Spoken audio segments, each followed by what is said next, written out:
Vous êtes-vous déjà demandé à quoi ressemblerait le dernier jour de l'humanité tel que nous la connaissons? Non pas une fin causée par des guerres ou des catastrophes naturelles, mais par une décision divine.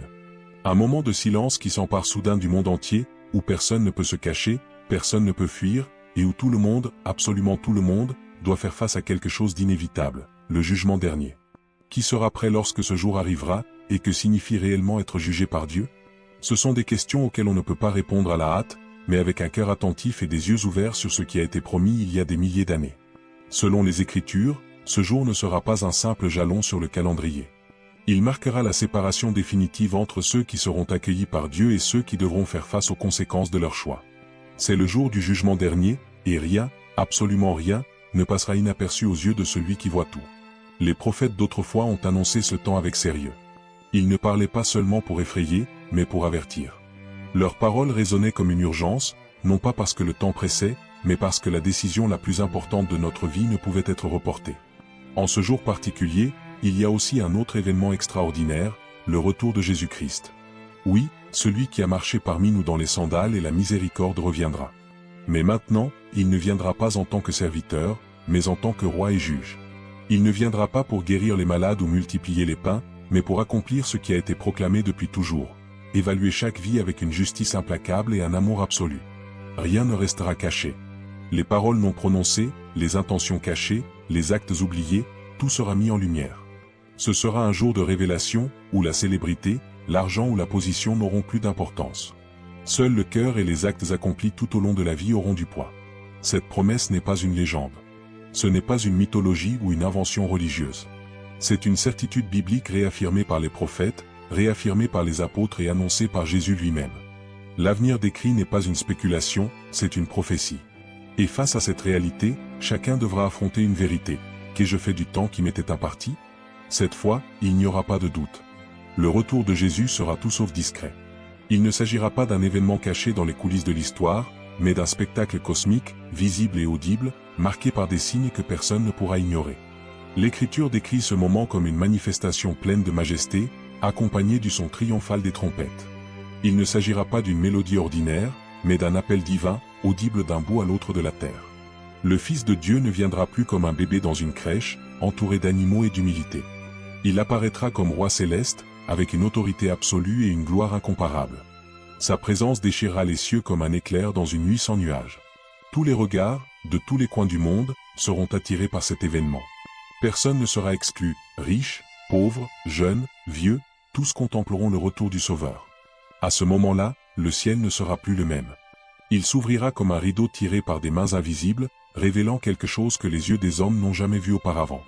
Le monde entier se taira, non par peur, mais par crainte de la grandeur de ce qui se trouve devant lui. Il sera impossible de l'ignorer. Même ceux qui se sont moqués, qui ont douté ou qui ont vécu comme s'il ne reviendrait jamais verront clairement qu'il est revenu. Mais l'impact ne sera pas seulement visuel. La terre le ressentira également. Ceux qui reposent dans des tombes, certains depuis des siècles, d'autres depuis quelques jours seulement, seront ramenés à la vie.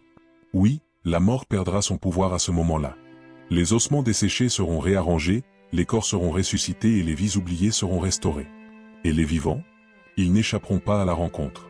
Tous seront convoqués, ceux qui respirent encore et ceux qui sont sortis de la poussière. Il n'y aura pas de distance ni d'excuses. Tous se tiendront devant Dieu.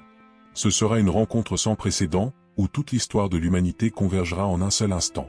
Cette rencontre ne sera pas seulement physique. Elle sera aussi spirituelle. Chacun se présentera devant le Créateur, sans masque, sans faux semblant, sans bouclier. Le temps des justifications sera révolu. Il ne restera que la vérité, l'essence de chaque âme, révélée devant l'Omniscient. Le jugement commencera alors. Aucune autorité sur terre ne peut se comparer à ce qui sera révélé. Avant tout, Jésus apparaîtra comme un souverain absolu, assis sur un trône glorieux qui brille au-delà de l'imagination humaine.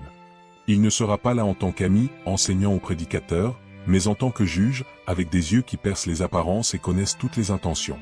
Tous, sans distinction, seront attirés en sa présence. Ils seront comme des fleuves de gens qui coulent vers la source de la justice. Dirigeants, ouvriers, enfants, vieillards, hommes et femmes, tous les peuples, toutes les langues se tiendront devant lui. Il n'y aura pas de public, mais des participants. Personne ne sera oublié dans la file d'attente qui se formera devant le trône.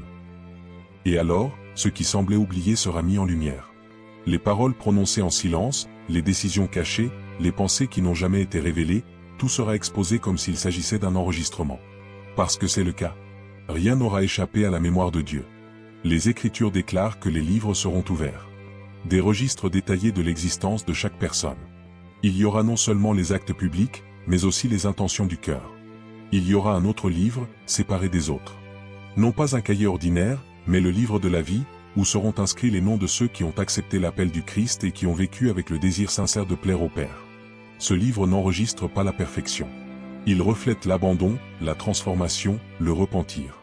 Chaque nom est le témoignage d'une personne qui a choisi la voie de l'amour divin, même si elle a dû faire face à des luttes et à des chutes. Ce sont des personnes qui ont dit « oui » au pardon offert gratuitement par Dieu.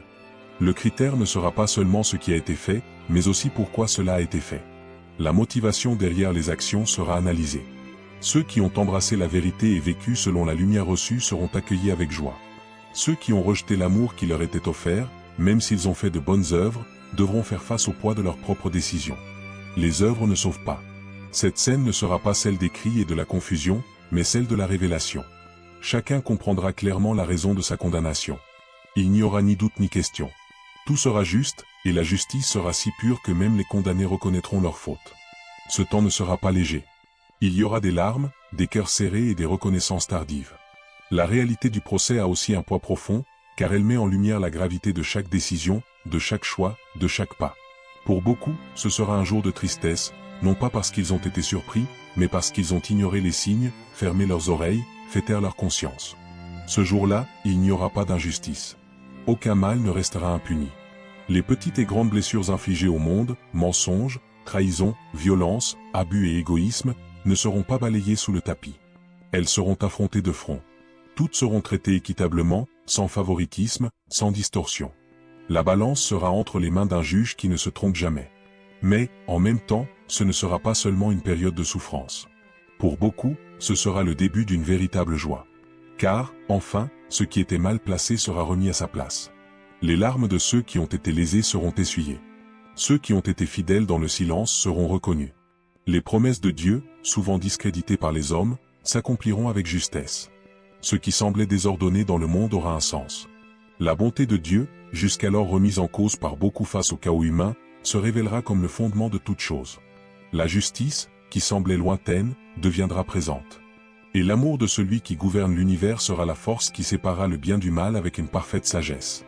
La leçon de ce jour est simple mais profonde, tout ce que nous faisons compte. Aucun geste n'est insignifiant. Aucune parole n'est insignifiante. Chaque acte se joint aux autres pour former le portrait de notre vie, et ce portrait sera présenté au Créateur.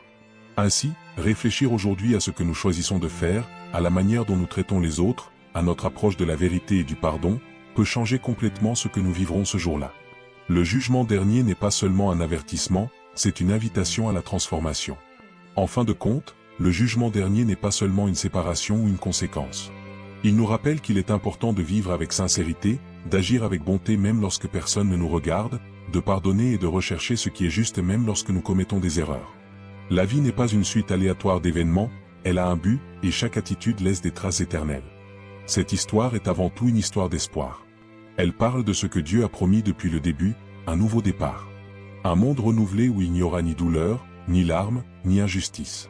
Où l'amour sera le langage commun et la paix la base de tout. Ce ne sera pas une utopie imaginaire, mais une réalité divine, créée par celui qui est fidèle à sa parole. Et jusqu'à ce que ce jour arrive, nous avons un choix à faire chaque jour.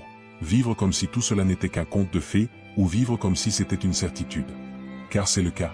Si ce message vous a touché en plein cœur, prenez le temps de réfléchir, y a-t-il quelqu'un à qui vous devez pardonner? Y a-t-il une attitude que vous devez changer? Vous pouvez commencer dès aujourd'hui, avec des gestes simples, des paroles sincères et un cœur désireux de faire le bien. Partagez cette histoire avec quelqu'un qui a besoin d'espoir. Et si vous voulez recevoir d'autres messages comme celui-ci, abonnez-vous à la chaîne, allumez la sonnette et venez marcher avec nous dans la lumière de la vérité. Parce qu'en fin de compte, tout ce que Dieu veut, c'est transformer votre histoire aussi.